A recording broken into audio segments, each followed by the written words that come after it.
Nu, Šarāns neizgāja tehniskās apskates dumainības dēļ, iedarbināt uzreiz jau melni. Šāva riktīgi vēlreiz. Labi, programmēsim, skatīsimies, kā būs.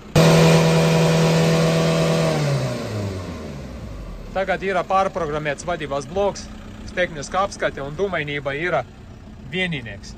Tā kā viņam tehniskajā apskate bija 2,5, 2,6, viņš nevarēja iziet tehniskas apskates dumainības dēļ. Piebrauca pie mums, mēs pārbaudījām programmu, noņēmām čipu, sakārtojam failu un tagad gāzējam. Mums rada 1,04, 1,26, viņam ir pieļaujams ir 1,5 dumainība. Tūlītās vēl trešo reizi iztestēsim un paskatīsimies, kā būs. Un vajadzētu būt visam kārtībā, tad cilvēks Šarāns, tas ir dīzelītis. Vēlreiz.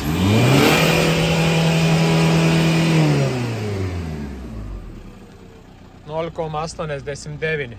Superīgs rezultāts tai mašinai. Viss tehniski apskate šobrīd būs.